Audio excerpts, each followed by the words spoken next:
ಆತ್ಮೀಯ ಬಂಧುಗಳೇ, ಶ್ರೀಮದ್ ಭಾಗವತಂ ಸ್ಕಂದ 3 ಅಧ್ಯಾಯ 1 ವಿದುರನ ಪ್ರಶ್ನೆಗಳು. ಇದರಿಂದ ಇವತ್ತು 3 ಶ್ಲೋಕಗಳನ್ನು ನಾವು ತಿಳ್ಕೊಳ್ಳೋಣ. ಶ್ಲೋಕ 5.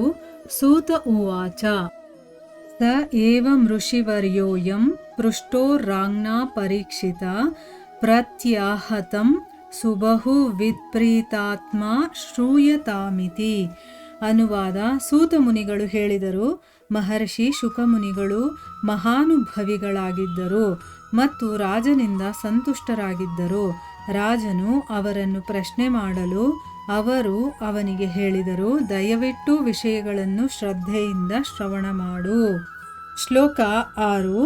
ಶ್ರೀ ಶುಕ ಉವಾಚ ಯದಾತು ರಾಜ ಸ್ವಸುತಾನ ಸಾಧೂನ್ ಪುಷ್ಣನ್ನ ಧರ್ಮೇಣ ವಿನಷ್ಟ ದೃಷ್ಟಿಃ ಭ್ರಾತುರ್ಯವಿಷ್ಟಸ್ಯ ಸುತಾನ್ ವಿಬಂಧೂನ್ ಪ್ರವೇಶ್ಯ ಲಾಕ್ಷಾ ಭವನೇ ದದಾಹ.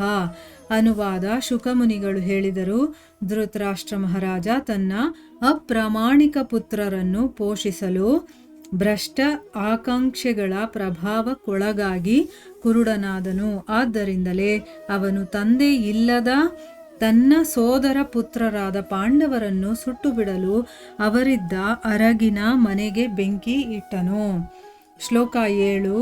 ಯದಾ ಸಭಾಯಾಂ ಕರುದೇವದೇವ್ಯಾಃ ಕೇಶಾಭಿಮರ್ಶಂ ಸುತಕರ್ಮಗರ್ಹ್ಯಂ ನ ವಾರಾಯಾಮಾಸ ನೃಪಸ್ನುಷಾಯಾಃ ಸ್ವಾಸ್ರೈರ್ಹರಂತ್ಯಾ ಕುಚಕುಂಕುಮಾನಿ. ಅನುವಾದ: ಯುಧಿಷ್ಠಿರನು ಧರ್ಮಶ್ರದ್ಧೆಯುಳ್ಳ ಮಹಾರಾಜ. ಅವನ ಪತ್ನಿ ದ್ರೌಪದಿಯ ಕಣ್ಣೀರು ಅವಳ ಕುಚದ ಮೇಲಿನ ಕುಂಕುಮವನ್ನು ಅಳಿಸಿ ಹಾಕುವಂತೆ ಹರಿಯಿತು. ಆದರೂ ಅವಳ ಕೇಶ ಹಿಡಿದು ಎಳೆಯುವ ಹೇಯ ಕೃತ್ಯದಿಂದ ತನ್ನ ಪುತ್ರ ದುಶ್ಯಾಸನನನ್ನು ಧೃತರಾಷ್ಟ್ರ ಮಹಾರಾಜ ತಡೆಯಲಿಲ್ಲ. ಇವು ಶ್ಲೋಕಗಳು ಮತ್ತು ಅವುಗಳ ಅನುವಾದ. ಈಗ ಭಾವಾರ್ಥದ ಮೂಲಕ ನಾವು ಇದರ ಅರ್ಥವನ್ನು ತಿಳ್ಕೊಳ್ಳೋದಕ್ಕೆ ಪ್ರಯತ್ನ ಮಾಡೋಣ. ಓದ ಭಾಗದಲ್ಲಿ ನಾವೇನು ತಿಳ್ಕೊಂಡ್ವಿ? ಮಹಾರಾಜ ಶುಕಮುನಿಗಳಿಗೆ ಕೇಳ್ತಾನೆ, ಏನು ಅಂತಂದರೆ, ಸಾಧು ಪುರುಷನಾದ ವಿದುರ, ಕೃಪಾಳುವಾದಂತಹ ಮೈತ್ರೇಯರು, ಇವರಿಬ್ಬರ ನಡುವೆ ನಡೆದಂತಹ ಒಂದು ಚರ್ಚೆ ಇದೆಯಲ್ಲ, ಅದು ಯಾವಾಗ ನಡೆಯಿತು ಮತ್ತು ಅದು ಏನು ಚರ್ಚೆ ಮಾಡಿದ್ರು ಅದನ್ನು ತಿಳ್ಕೋಬೇಕು ಅಂತ ನನಗೆ ತುಂಬ ಇಷ್ಟ. ಆಮೇಲೆ ವಿದುರ ಬಂದು ಒಬ್ಬ ಮಹಾನ್ ಭಕ್ತನಾಗಿದ್ದ. ಅವನು ಮೈತ್ರೇಯ ಋಷಿಗಳಿಗೆ ಏನು ಪ್ರಶ್ನೆಗಳನ್ನು ಕೇಳಿರೋದಕ್ಕೆ ಸಾಧ್ಯ? ಅದು ಒಂದು ಒಳ್ಳೆ ವಿಚಾರಗಳೇ ಆಗಿರುತ್ತೆ, ಒಂದು ಒಳ್ಳೆ ಉದ್ದೇಶದಿಂದ ಕೂಡಿರುವಂತಹ ವಿಷಯ ಆಗಿರುತ್ತೆ. ಅದಕ್ಕೆ ನನಗೆ ಅದ್ರ ಬಗ್ಗೆ ಹೇಳಿ ಅಂತಂದ್ಬಿಟ್ಟು ಅವನು ಕೇಳ್ತಾನೆ. ಈಗ ಇಲ್ಲಿ ಮುಂದುವರೆದು ಏನಾಗುತ್ತೆ ಅಂತ ತಿಳ್ಕೊಳ್ಳೋಣ. ಸೂತ ಮುನಿಗಳು ಹೇಳ್ತಾರೆ, ಮಹರ್ಷಿ ಶುಕಮುನಿಗಳು ಮಹಾನುಭವಿಗಳು. ಅವರು ಅಂದರೆ ತುಂಬ ಅನುಭವ ಇರುವಂಥವ್ರು ಮತ್ತು ರಾಜನಿಂದ ಸಂತುಷ್ಟರಾಗಿದ್ದರು. ಈಗ ಮುಂದೆ ಇರುವಂಥ ವ್ಯಕ್ತಿ ನಮ್ಮನ್ನು ಪ್ರಶ್ನೆ ಮಾಡ್ತಾ ಇದ್ದಾಗ ಅವನ ಯೋಗ್ಯತೆ ಏನು, ಅವನು ಯಾಕೆ ಅದನ್ನು ಕೇಳ್ತಾ ಇದ್ದಾರೆ, ಅದನ್ನು ತಿಳ್ಕೊಳ್ಳೋ ಅಂಥ ಒಂದು ಕೆಪಾಸಿಟಿ ಮುಂದೆ ಕೂತಿರುವಂಥ ಗುರುಗಳಾಗಿರಬಹುದು ಅಥವಾ ಉತ್ತರ ಕೊಡೋದಕ್ಕೆ ಕೂತಿರುವಂಥ ವ್ಯಕ್ತಿಗೆ ಗೊತ್ತಾಗುತ್ತಲ್ವಾ. ಸೊ ಇಲ್ಲಿ ಶುಕಮುನಿಗಳು ರಾಜನಿಂದ ಸಂತುಷ್ಟರಾಗಿದ್ದಾರೆ. ಅಂದರೆ ಅವನು ತಾನು ತಿಳ್ಕೋಬೇಕು ಅನ್ನುವಂಥ ಒಂದು ಆಸಕ್ತಿಯಿಂದನೇ ಈ ಪ್ರಶ್ನೆಯನ್ನು ಕೇಳ್ತಾ ಇದ್ದಾನೆ. ಮತ್ತು ಇವನು ಕೇಳಿ ತಿಳ್ಕೊಳ್ಳೋದಕ್ಕೆ ಅರ್ಹತೆ ಇರೋನು ಅನ್ನೋದು ಅವ್ರಿಗೆ ಗೊತ್ತಿದೆ. ಯಾಕಂದರೆ ಅವ್ರಿಗೆ ಅನುಭವ ಇರೋದ್ರಿಂದ ಒಬ್ಬ ವ್ಯಕ್ತಿ ಹೇಗೆ ಅವನು ಯಾಕೆ ಕೇಳ್ತಾ ಇದ್ದಾನೆ ಅಂತ ತಕ್ಷಣ ಅವರು ತಿಳ್ಕೊಳ್ಳುವಷ್ಟು ಅವರಿಗೆ ಶಕ್ತಿ ಇರುತ್ತೆ. ಸೊ ರಾಜ ಅವರನ್ನ ಪ್ರಶ್ನೆ ಮಾಡ್ತಾನಲ್ಲ, ಅದಕ್ಕೆ ಅವ್ರು ಹೇಳ್ತಾರೆ, ನೋಡು, ನಾನೀಗ ಹೇಳ್ತೀನಿ, ದಯವಿಟ್ಟು ವಿಷಯಗಳನ್ನು ಶ್ರದ್ಧೆಯಿಂದ ಶ್ರವಣ ಮಾಡು. ನೋಡಿ, ರಾಜ ಅಷ್ಟು ಆಸಕ್ತಿ ಇರೋನು ಅಂತ ಗೊತ್ತಿದ್ರೂ ಕೂಡ ಮತ್ತೆ ಇಲ್ಲಿ ಎಚ್ಚರಿಕೆಯನ್ನು ಕೊಟ್ಟು ಹೇಳ್ತಾ ಇದ್ದಾರೆ, ಏನು, ನಾನು ಹೇಳುವಂಥ ವಿಷಯವನ್ನು ಶ್ರದ್ಧೆಯಿಂದ ಶ್ರವಣ ಮಾಡು ಅಂತಂದ್ಬಿಟ್ಟು. ಇದು ನಾವು ಮಾಡಲ್ಲ, ಅದಕ್ಕೆ ನಮಗೇನೂ ಅರ್ಥ ಆಗಲ್ಲ ಮತ್ತು ನಾವು ಆಧ್ಯಾತ್ಮಿಕದಲ್ಲಿ ಮುಂದುವರಿಯೋದಿಲ್ಲ. ಆದರೆ ಪರೀಕ್ಷಿತ ಮಹಾರಾಜ ಹಾಗಲ್ಲ. ಅವನಿಗೆ ತುಂಬ ಆಸಕ್ತಿನೂ ಇತ್ತು, ಆಮೇಲೆ ಅದರ ವ್ಯಾಲ್ಯೂ ಏನು ಅಂತ ಗೊತ್ತಿತ್ತು, ಮತ್ತು ಅವನು ವಿಶ್ವಾಸವನ್ನು ಇಟ್ಟಿದ್ದ, ಮತ್ತು ಈಗ ಶ್ರದ್ಧೆ ಕೂಡ ಇದೆ ಅವನಲ್ಲಿ. ಆ ರೀತಿ ಶ್ರವಣ ಮಾಡಿದ್ರಿಂದನೇ ಅವನಿಗೆ ಪರಮಗತಿ ಪ್ರಾಪ್ತಿಯಾಗುತ್ತೆ.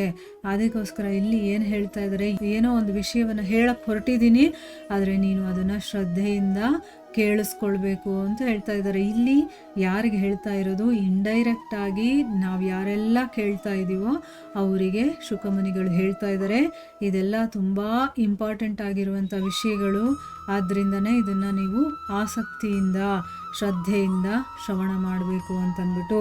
ಇಲ್ಲಿಂದ ತುಂಬ ಇಂಪಾರ್ಟೆಂಟ್ ಆಗಿರುವಂಥ ವಿಷಯಗಳು, ಭಕ್ತಿ ಮಾರ್ಗಕ್ಕೆ ಏನೇನು ಬೇಕೋ ಅವೆಲ್ಲ ಸಿಗ್ತಾ ಹೋಗುತ್ತೆ ನಮಗೆ ವಿಷಯಗಳು. ಅದನ್ನು ಆಸಕ್ತಿಯಿಂದ ಕೇಳಬೇಕು, ಶ್ರದ್ಧೆ ಭಕ್ತಿಯಿಂದ ಕೇಳಿ ಅದನ್ನು ನಮ್ಮ ಜೀವನದಲ್ಲಿ ಅಳವಡಿಸ್ಕೊಳ್ಳೋದಕ್ಕೆ ಆದಷ್ಟು ಪ್ರಯತ್ನ ಮಾಡಬೇಕು.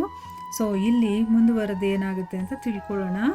ಶ್ರೀ ಶುಕಮುನಿಗಳು ಹೇಳ್ತಾರೆ, ಧೃತರಾಷ್ಟ್ರ ಮಹಾರಾಜ ಇದ್ದಾನಲ್ಲ, ಅವನು ತನ್ನ ಅಪ್ರಾಮಾಣಿಕ ಪುತ್ರರನ್ನು ಪೋಷಿಸೋದಕ್ಕೋಸ್ಕರ, ಅಂದರೆ ಏನು, ಅವರು ಯಾವತ್ತೂ ಪ್ರಾಮಾಣಿಕವಾಗಿ ನಡ್ಕೊಂಡವರೇ ಅಲ್ಲ. ಯಾರು? ಧೃತರಾಷ್ಟ್ರನ ಮಕ್ಕಳು.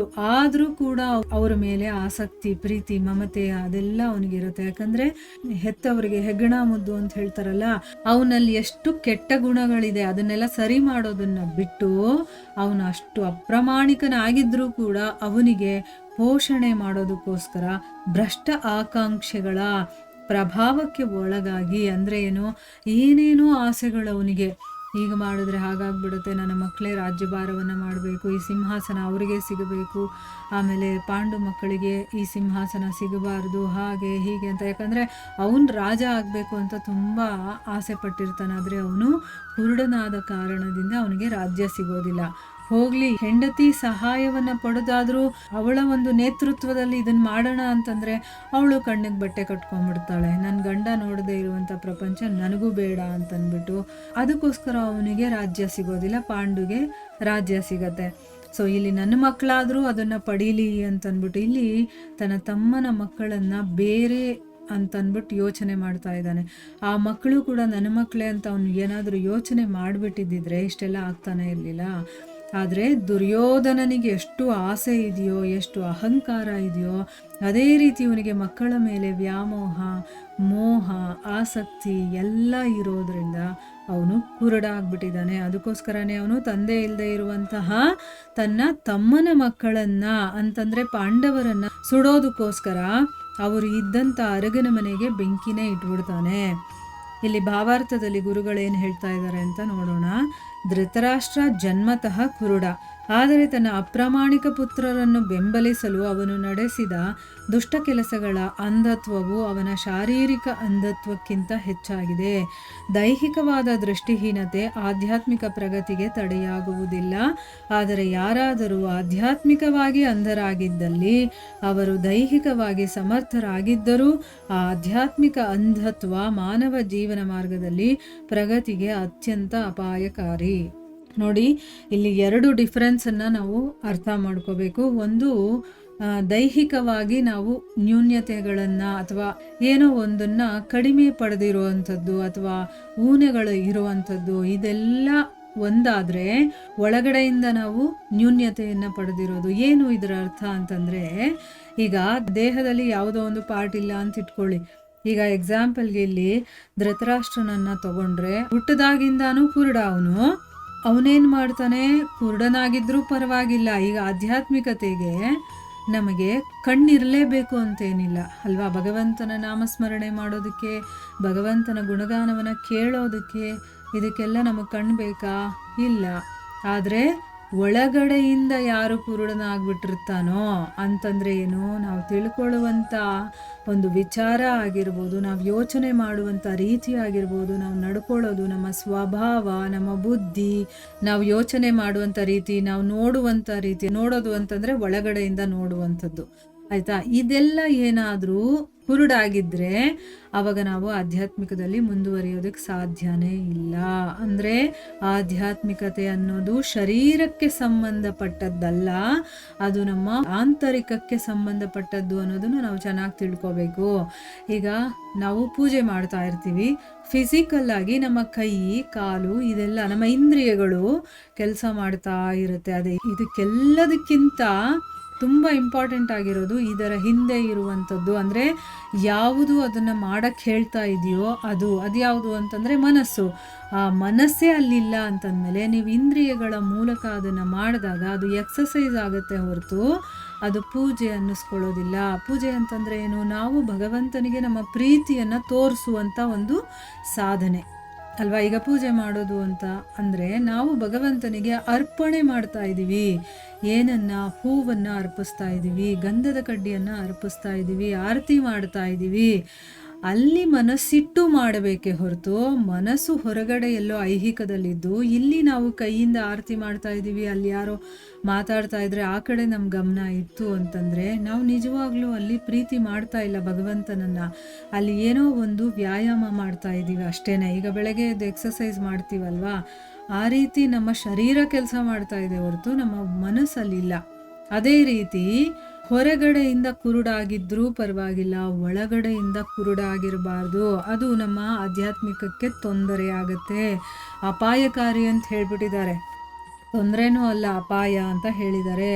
ಅಂದರೆ ಆಧ್ಯಾತ್ಮಿಕವಾಗಿ ನಾವು ಮುಂದುವರಿಬೇಕು ಅಂತಂದರೆ ನಾವು ದೈಹಿಕವಾಗಿ ಸಮರ್ಥರಾಗಿಲ್ಲದೆ ಇದ್ರೂ ಪರವಾಗಿಲ್ಲ. ನನಗೆ ಕಾಲಿಲ್ವಾ ಪರವಾಗಿಲ್ಲ, ಕೈ ಇಲ್ವಾ ಪರವಾಗಿಲ್ಲ, ಕಣ್ಣಿಲ್ವಾ ಪರವಾಗಿಲ್ಲ, ಏನಿಲ್ಲ ಅಂದರೂ ನಡೆಯುತ್ತೆ. ನಮ್ಮ ಒಳಗಡೆಯಿಂದ ಸಾಧನೆಯನ್ನು ಮಾಡ್ಕೋಬೋದು, ನಾವು ಆಧ್ಯಾತ್ಮಿಕವಾಗಿ ಮುಂದುವರಿಬೋದು. ಅದರಲ್ಲಿ ಶರೀರದ ಅಂಗಾಂಗಗಳಿರಬೇಕು ಅಂತ ಏನಿಲ್ಲ.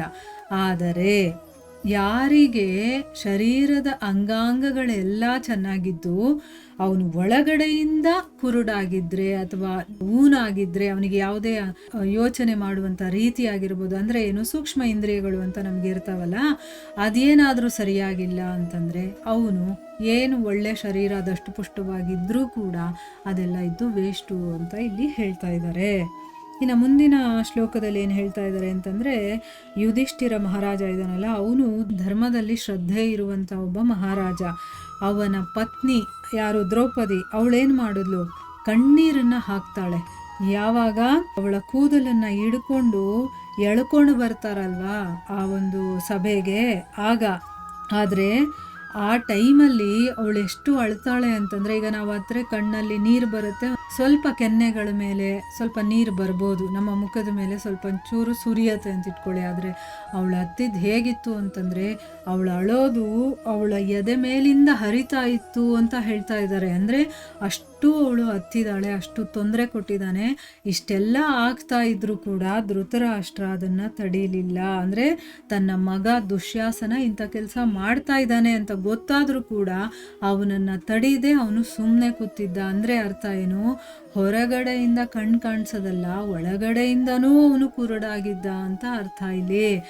ಈಗ ನೋಡಿ, ಅಲ್ಲಿ ನಡೀತಾ ಇರುವಂಥ ದೃಶ್ಯ ಅವನಿಗೆ ಕಣ್ಣಿಂದ ಕಾಣಿಸ್ತಾ ಇಲ್ಲದೆ ಇರ್ಬೋದು, ಆದರೆ ಮನಸ್ಸಲ್ಲಿ ಅದೆಲ್ಲ ಗೊತ್ತಾಗ್ತಾ ಇದೆ ತಾನೇ ಅವನಿಗೆ, ಅಲ್ಲಿ ಏನೇನು ಆಗ್ತಾ ಇದೆ ಅಂತಂದ್ಬಿಟ್ಟು. ಆಗ ಅದು ತಪ್ಪು ಅನ್ನೋದು ಕೂಡ ಅವನ ಮನಸ್ಸಿಗೆ ಬಂದಿರುತ್ತಲ್ವಾ, ಅದನ್ನು ತಡಿಬೇಕಾಗಿತ್ತು ಅವನು ಅಲ್ವಾ, ಆದರೆ ಅವನು ತಡಿಯೋದಿಲ್ಲ. ಅದಕ್ಕೆ ಇಲ್ಲಿ ಹೇಳ್ತಾ ಇದ್ದಾರೆ ಒಳಗಡೆಯಿಂದ ಅವನು ಕುರುಡಾಗಿದ್ದಾನೆ ಅಂತಂದ್ಬಿಟ್ಟು. ಅಂದರೆ ಅಂಥ ಒಂದು ಕೆಟ್ಟ ಕೆಲಸವನ್ನು ನಿಲ್ಲಿಸುವಂಥ ಕೆಲಸ ಅವನು ಮಾಡಲಿಲ್ಲ ಅನ್ನೋದು ಇಲ್ಲಿ ಹೇಳ್ತಾ ಇದ್ದಾರೆ. ಇಲ್ಲಿಗೆ ನಾವು ನಿಲ್ಲಿಸೋಣ. ಹರೇ ಕೃಷ್ಣ.